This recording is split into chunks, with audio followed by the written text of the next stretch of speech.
Abah dan Abah.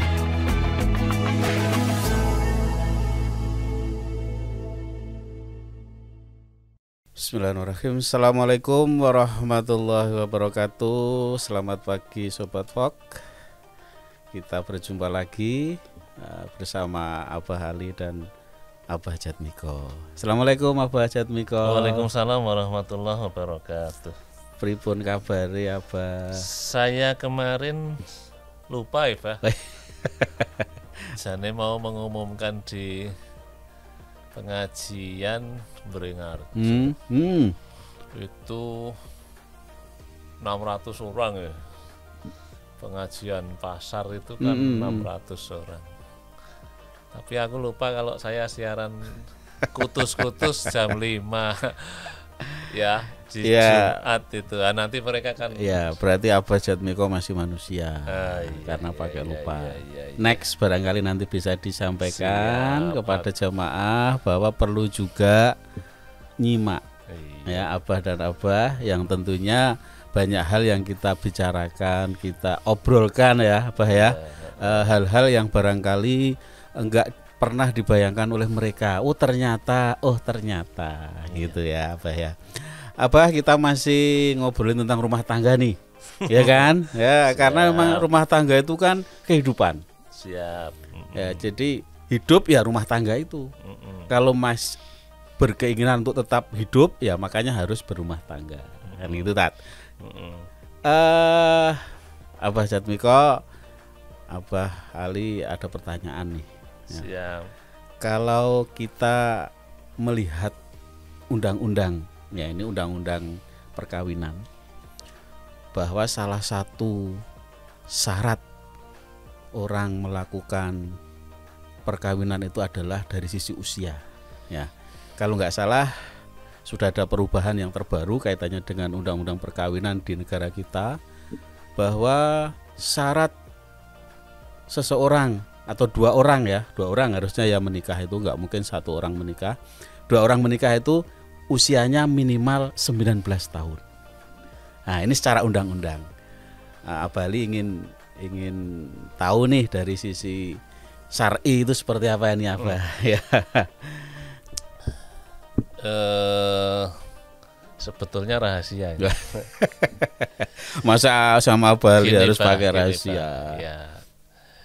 Kata Rasulullah itu sebaik-baik wanita itu yang cepat nikahnya. Yang cepat maksudnya? Ya semakin dia cepat prosesnya menikah, atau cepat? Ya. Berarti dia semakin berkah. Artinya ya jangan menunda-nunda nikah. Ketika memang secara jasmani sudah dianggap mampu. Ya. Karena kalau dalam agama itu kan kemampuan bukan umur toh, tapi kesiapan fisik setiap orang kan berbeda-beda. Ya, betul. Makanya ketika maaf ini ada fitnah, kenapa Rasulullah menikahi Siti Aisyah padahal Siti Aisyah masih muda sekali, umurnya 12 tahun atau berapa itu? Bahkan ada riwayat yang 9 tahun. 9 tahun ya. Kan saat akadnya. Tapi pada saat ya. Tetapi umur 12 tahunnya orang Arab kan beda. Ya.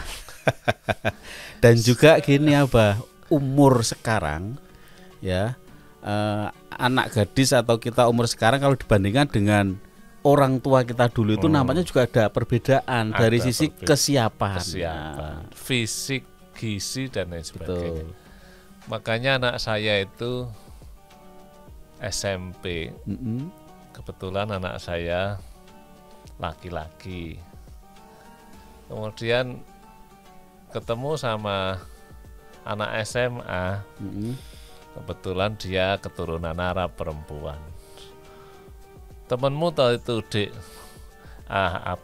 kenal tuh kamu sama dia? Iya itu teman saya SMP. Saya pikir sudah mahasiswa.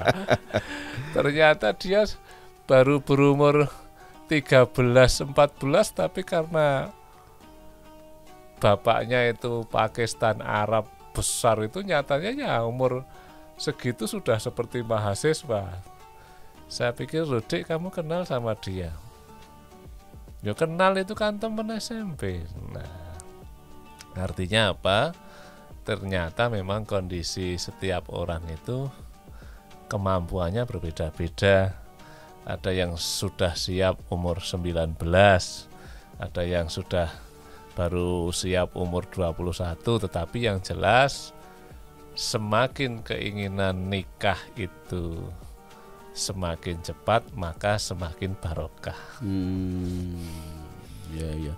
Tentunya kecepatan itu harus diimbangi dengan kesiapan ya, lahir dan juga kesiapan secara finansial. Apa perlu itu tak?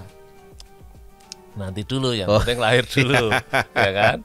Kalau lahir sekarang ya kalau ditentukan oleh pemerintah kemudian 19 ya sudah layak.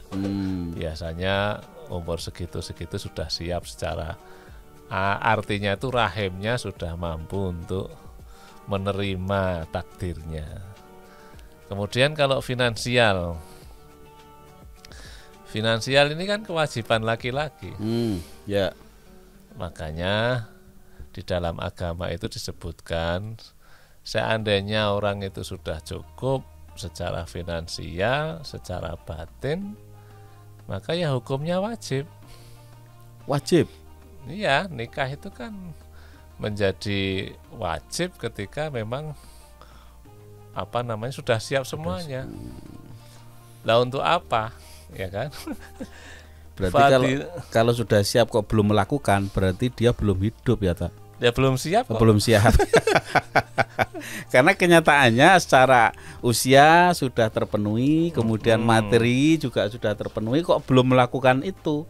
Berarti kan dia belum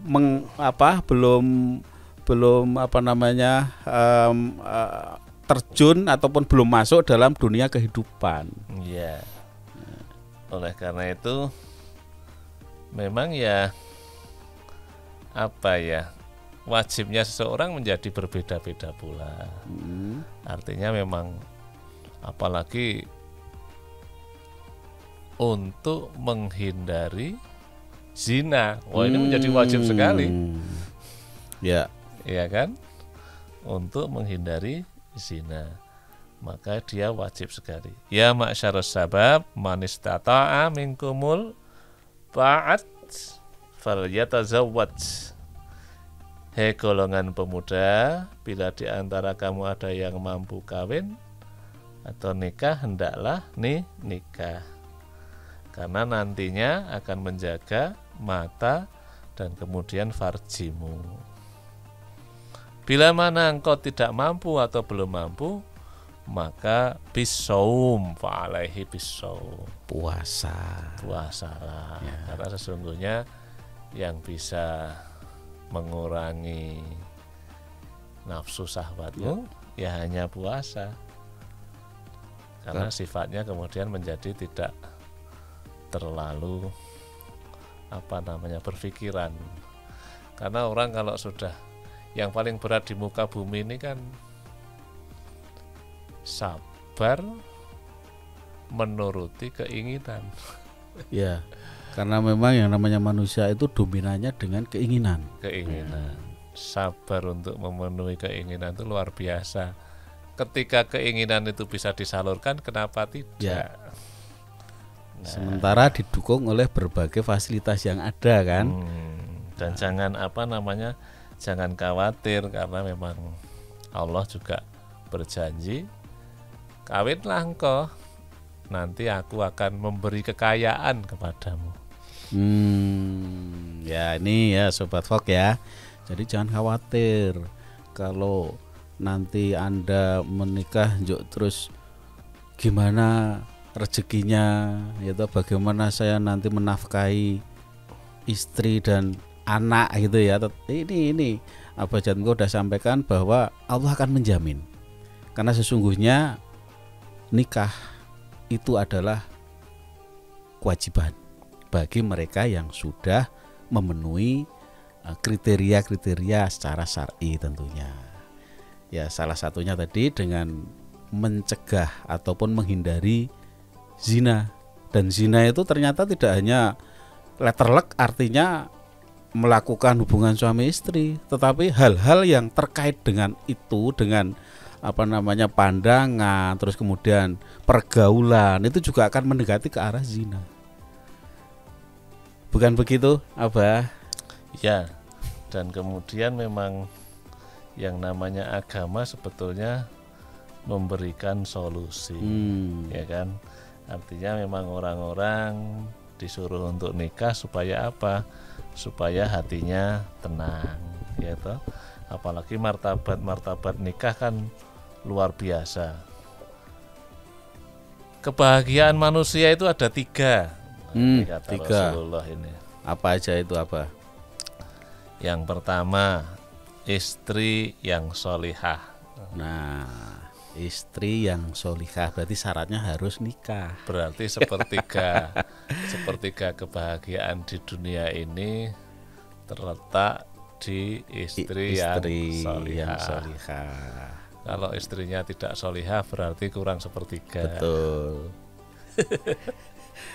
Dan yang punya istri pastinya mereka yang sudah menikah, ya. Jadi kalau masih lajang ya belum punya satu syarat dari 3 yang tadi disampaikan.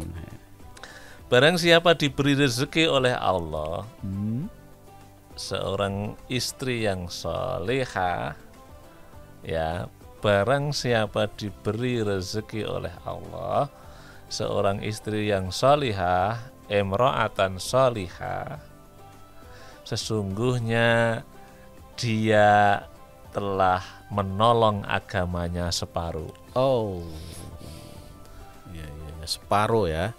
Jadi barang siapa yang sudah diberikan rezeki oleh Allah itu istri yang solihah, berarti dia sudah ditolong oleh Allah, agamanya separuh. Maksudnya agamanya sudah separuh. Sudah separuh. Ya toh. Falayattaqillah fi syatril baqi, tinggal dia bertakwa terhadap separuh yang lainnya. Jadi istri itu memegang peranan beragama kita. Ya. Kalau kita ini beristri mendapatkan yang solihah, berarti agama kita sudah 50%. Sudah 50%. Betul. Artinya urusan keimanan, urusan keberkahan, urusan ketentraman hati, urusan melaksanakan ibadah sudah dianggap oleh Allah 50%. Dengan kata lain gini, Tat, untuk kita punya istri yang solehah, ya kan, itu berarti kita harus pilih-pilih dong pada saat kita mau transaksi, kita mau melaksanakan pernikahan. Atau dengan kata lain bisa juga setelah jadi istri kita didik menjadi solihah. Dua-duanya. Makanya Rasulullah mengatakan setiap orang itu kan pilihannya 4. Kecantikannya, ya, nasabnya, hartanya, dan agamanya. Nah, sekarang dari 4 ini Rasulullah sudah mengatakan begini, jangan kau pilih kecantikannya dulu, jangan-jangan nanti kecantikannya itu membinasakan. Ya. Jangan kau pilih nasabnya dulu, jangan-jangan nanti nasabnya itu menghinakanmu. Jangan kau pilih hartanya dulu, karena jangan-jangan harta ini merendahkanmu. Ada seseorang laki-laki yang kemudian dia bangga sekali mendapatkan seorang wanita dari martabat yang luar biasa, punya harta yang luar biasa. Sampai di sana kemudian dia menulis puisi, menangislah seorang bangsawan karena si hina berkumpul di keluarganya.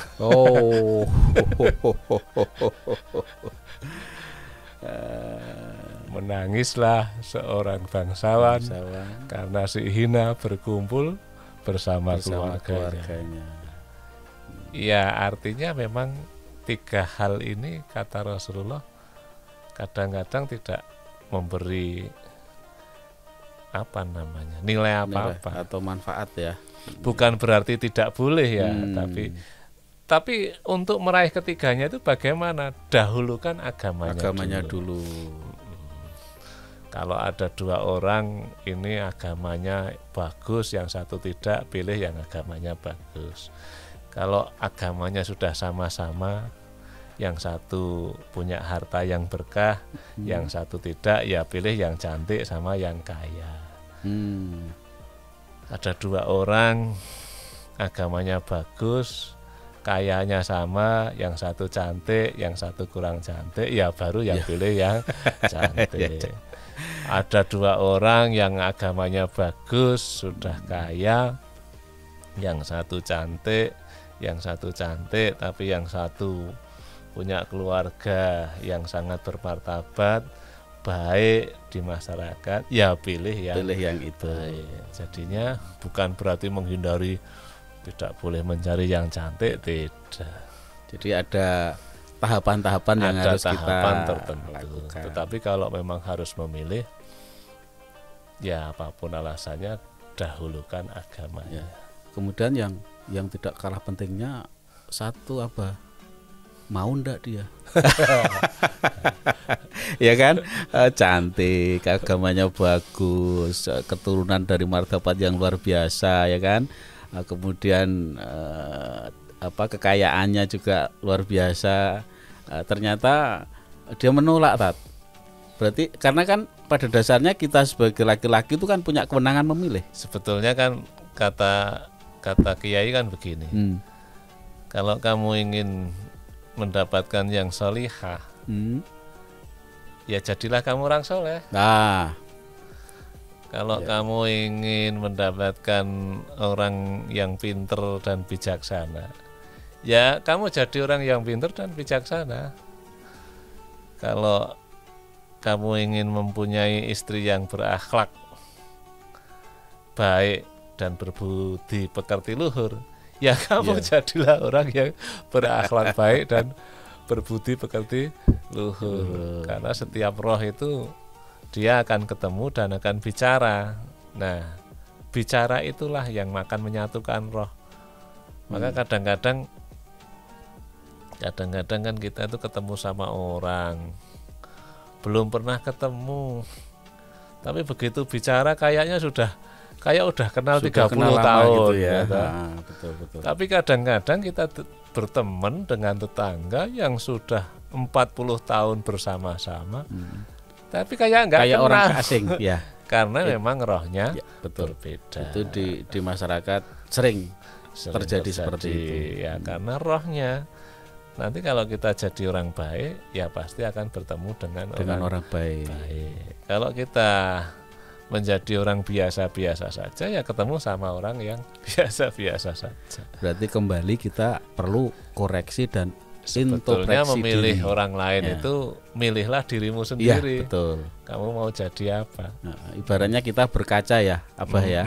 Jadi kalau kita berkaca itu nggak mungkin kacanya akan lebih bagus dari kita kan. Pasti sama. Nah, kalau lebih bagus dari kita berarti kacanya yang bermasalah. Man arada ayyalqallahu tahiran, ya.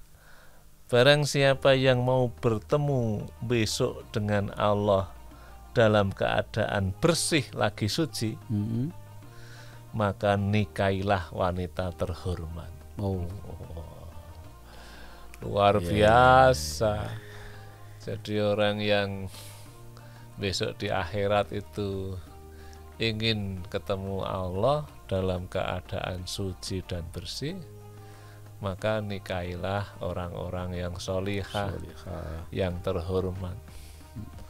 Karena ternyata mereka mengangkat martabat kita, mereka mengangkat derajat kita di hadapan Allah Subhanahu wa Ta'ala. Maka Ibnu Mas'ud mengatakan, andai kata umurku hanya tinggal 10 hari lagi, tentu saya akan nikah karena takut fitnah.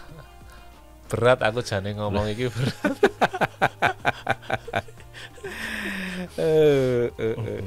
Iya. Ini Bah, jadi ya apa yang tadi saya mengatakan sepertiga dari kebahagiaan manusia itu yang sepertiga adalah al-mar'atus sholihah ya, istri yang sholihah. Yang kedua al-maskanus sholeh, rumah yang baik.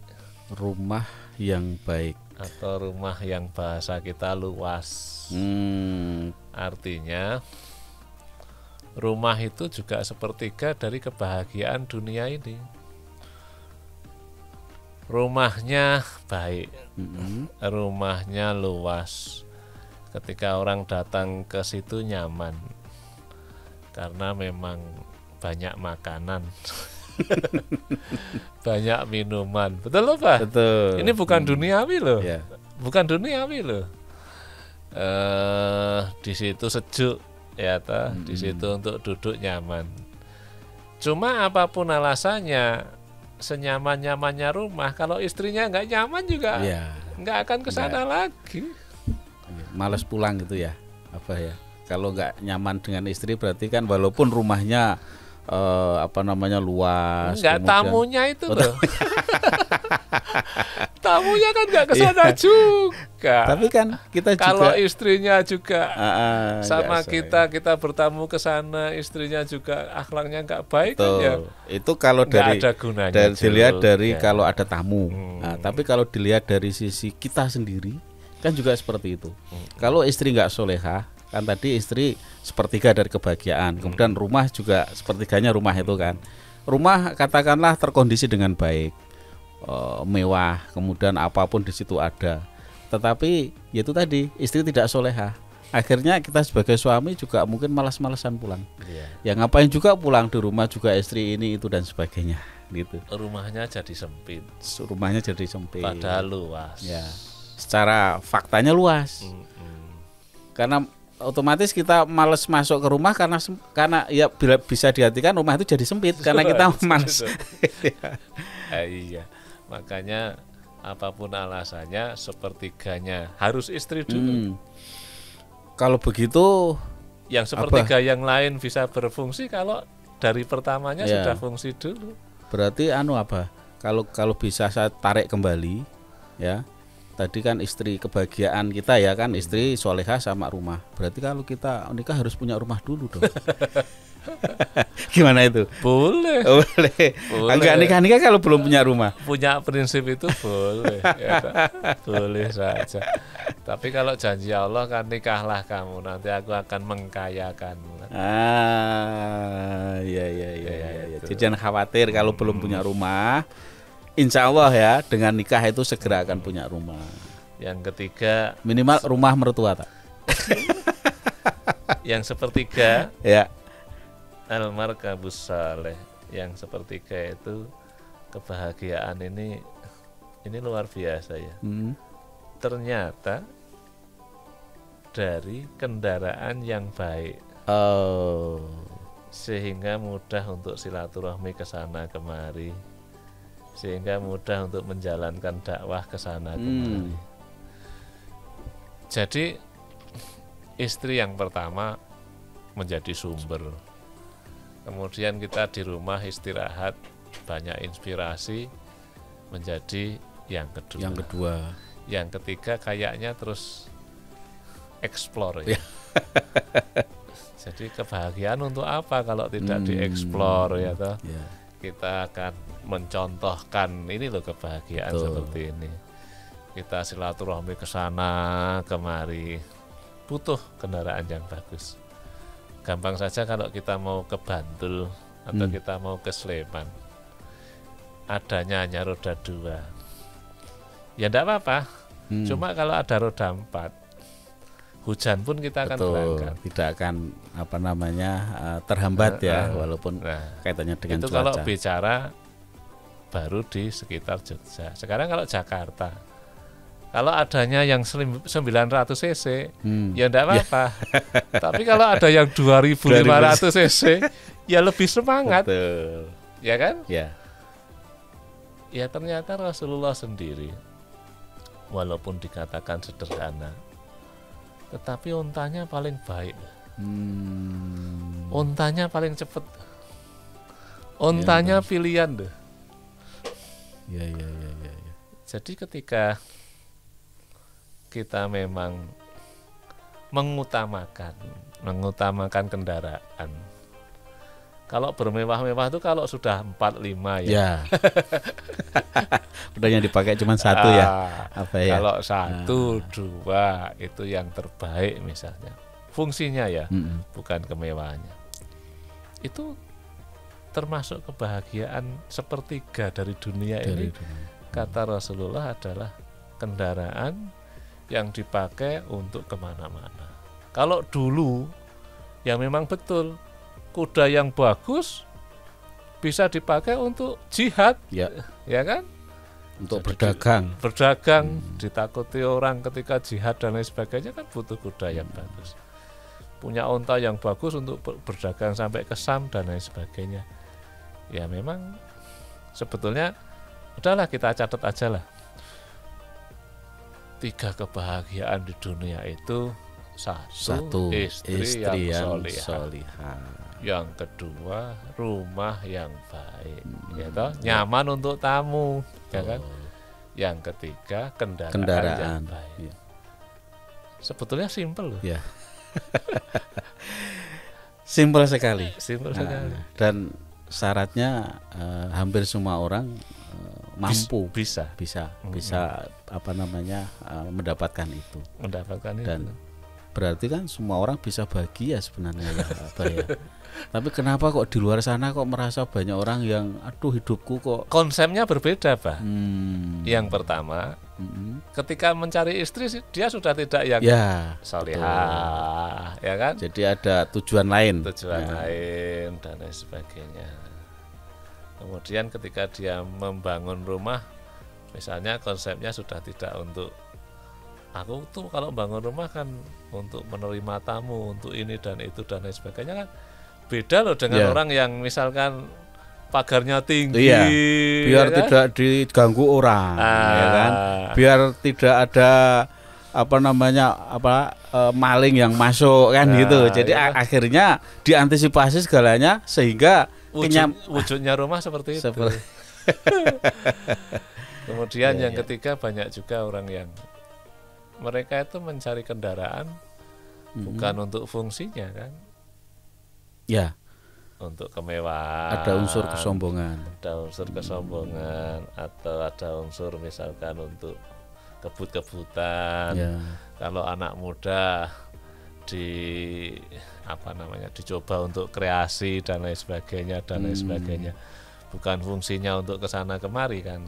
Ya, dia menonjolkan dari sisi tampilan, bukan dari fungsinya. Tapi kalau kita punya kendaraan, ya supaya ini bisa silaturahmi kesana kemari, bisa berdakwah, bisa memberikan contoh pada orang lain, bisa jual kutus-kutus. Ya, yang terang itu kan manfaat untuk orang lain, ya kan? Tetap bisa sehat, kan gitu apa? Jadi memang ya apapun alasannya,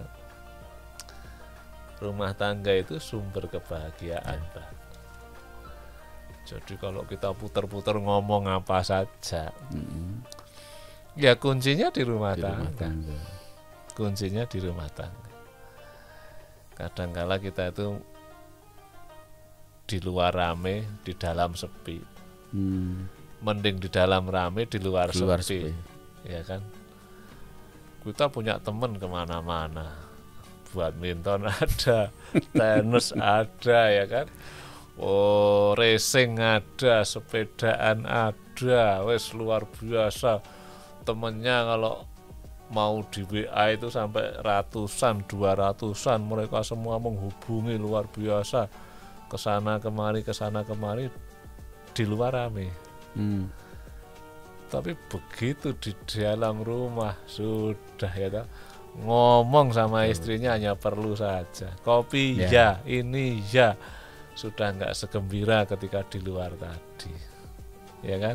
Ya. Lebih baik di dalam rame.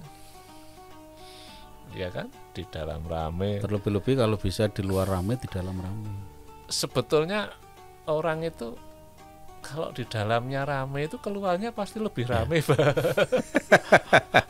Betul enggak? Betul. Kebahagiaannya hakiki loh. Yang di luar tidak dibuat-buat.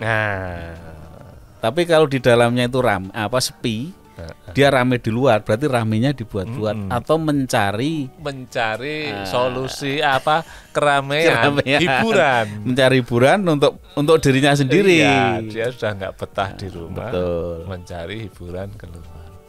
Tapi kalau di dalam sendiri sudah rame, sudah bahagia, keluar ya pasti hakiki dia. Luar biasa. Karena mencerminkan ya kan apa yang dia bawa di luar itu pasti basicnya di dalam itu sudah sedemikian rupa. Makanya kita itu yang sudah tua-tua itu ya mending sekarang tidak semua orang kan memang bahagia. Abah Jatmi udah tua? Enggak, kita nganggap kita tua gitu. Kita nganggap kita tua atau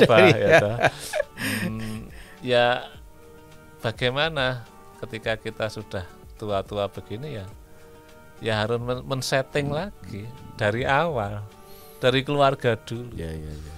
Bagaimana keutamaan istri, ya apapun alasannya itu istri kita. Ya kan, kalau ada tukar tambah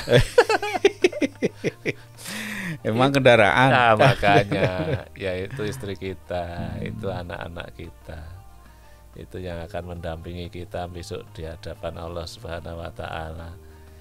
Ya memang kalau kita mau melihat kelebihan kita ya memang kita lebih.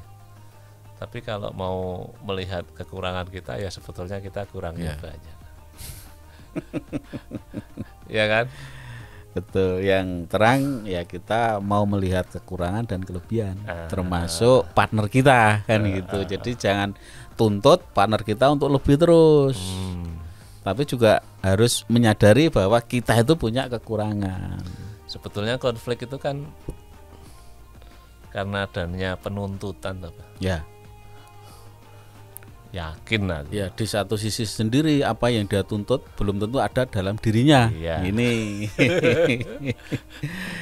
Jadi kalau seorang bapak itu bisa mengatakan seusia kita loh, Pak. Ya. Itu bisa mengatakan, wahai istriku, maafkanlah aku.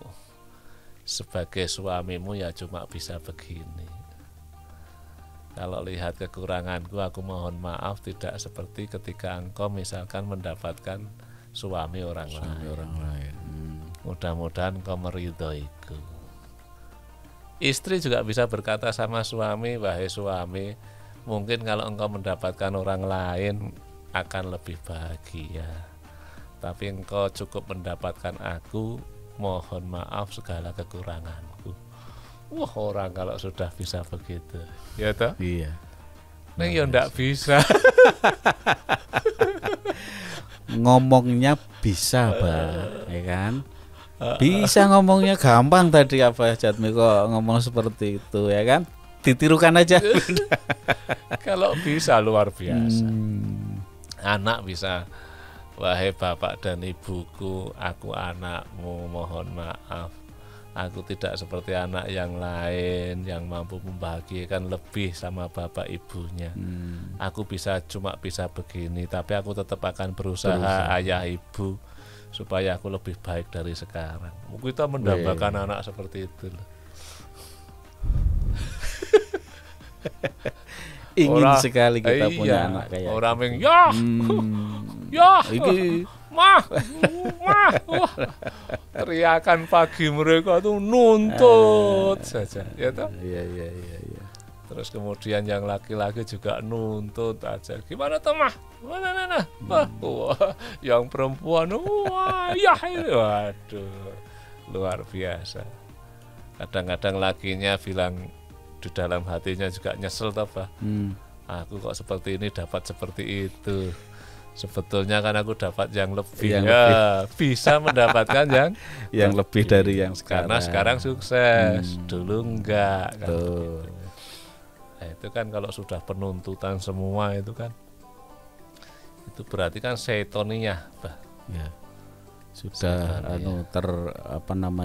belenggu ya oleh keinginan yang tidak realistis dengan keadaan. Kita harus ingat ketika seseorang itu menikah kan, setan itu kan gusar sekali mereka. Ini akan menjadi keluarga yang soleh solihah, punya keturunan yang soleh solihah, akan dibanggakan oleh Muhammad Rasulullah, ya toh, akan memenuhi surga dan lain sebagainya. Sehingga kan mereka itu kan sebetulnya musyawarah bagaimana supaya ketika orang menikah itu kemudian menjadi rusak pernikahan. Ya, pernikahannya. Apapun alasannya, mereka terus saja merongrong. Semakin gencar berarti semakin hebat orang itu beribadah, setan semakin luar biasa. Karena sebetulnya yang akan dirusak apa? Rumah tangga dulu. Ya kan? Rumah tangga dulu. Kalau seorang misalkan bapak itu yang rusak itu tetangganya, mungkin nggak terlalu peduli dia. Yang rusak itu teman-temannya, nggak akan peduli dia. Tapi kalau anaknya setengah mati dia. Betul. Yang rusak istrinya setengah mati dia. Selesai semuanya. Akhirnya terjadi apa? Kalau sudah terjadi kerusakan di rumah tangga itu, saling tidak ridha, saling diam, apa yang terjadi? Ya sakit rohani. Ya, jiwa. Padahal sebetulnya lahir itu kalau dipukul nggak apa-apa karena kan di luar. Ya. Tapi kalau dipukul hatinya, jarumnya lama ya. Jarumnya lah. Dan itu butuh perjuangan untuk kembali normal dan bahkan mungkin membekas. Trauma. Akhirnya nggak mau lagi untuk maaf berumah tangga lagi misalkan, dan lain sebagainya. Padahal kan di sini jelas ini, sesungguhnya orang yang beristri itu nisfuddin, dia sudah mendapatkan separuh agama. Falayatakilah, tinggal kamu itu takwa terhadap separuhnya lagi. Separuhnya lagi itu ya jabatan, ya mencari harta, ya bermasyarakat, ya dan lain sebagainya, tinggal separuhnya. Paling tidak kalau 50% sudah kita pegang keimanan itu, ya 50% akan lebih mudah lah, karena ini kan tercerai gitu loh, terberai berapa unsur 50%-nya kan sudah kita pegang. Tapi kalau tidak bisa memegang ini kan, coba kita ini kan musim haji. Musim haji ya. Sebetulnya haji itu apa sih, Bah? Kalau kita lihat, sudahlah.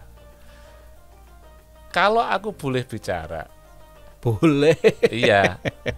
Haji itu sebetulnya kan perwakilan dari kemuliaan wanita. Jangan-jangan ini yang haji pulang malah nggak pernah tahu, ya toh, bahwa haji itu ya adalah kemuliaan wanita. Sekarang gini, kenapa Bah waktu haji sa'i dari Sofa ke Marwah? Perjalanan siapa itu? Siti Hajar. Iya. Loh berarti kan memperingati kemuliaan wanita. Haji, ingat dulu Siti Hajar itu ditinggal oleh Nabi Ibrahim karena posisinya ya diperintahkan oleh Allah untuk meninggalkan Siti Hajar. Siti Hajar hanya, mau kemana engkau Abi? Diam saja. Mau pergi kemana engkau Abi? Diam saja. Terus kemudian Siti Hajar mengatakan, apakah ini perintah Allah? Naam. Oh kalau begitu pergilah. Padahal Siti Hajar saat itu punya Ismail yang kecil yang baru menyusu. Ya kan? Ya, betul. Ditinggal sendiri di situ. Loh kemudian apa? Dia nggak memaki-maki suaminya. dia nggak menjelek-jelekan suaminya. Silahkan Nabi pergi kalau itu perintah Allah. Loh, luar biasa kan? Luar biasa. Apa yang terjadi? Air susunya kan habis. Ya. Tidak ada air. Akhirnya darah yang keluar. Sampai begitunya kan, sampai keringnya. Dia kan pergi ke sana kemari cari air. Sofa, Marwah. Sofa. Ada khalifah enggak? Kan cari khalifah yang jalan, yang lewat sana gitu ya. Maksudnya ada air enggak? Ada khalifah enggak? Enggak, cari lagi ke sana. Cari lagi ke sana. Ada khalifah enggak? Maksudnya bawa air enggak ada. Ke sana. Cari air lagi ke sana. Kemari. Ke sana kemari. Kemudian apa? Allah menulis usahanya. Allah menulis usahanya. Paham enggak? Ya. Yang seharusnya tidak ada mata air. Padahal kan mata air jelas di kakinya Ismail kan? Ya. Jadi kenapa tadi nggak keluar? Iya, karena belum ada usaha. Belum ada usaha.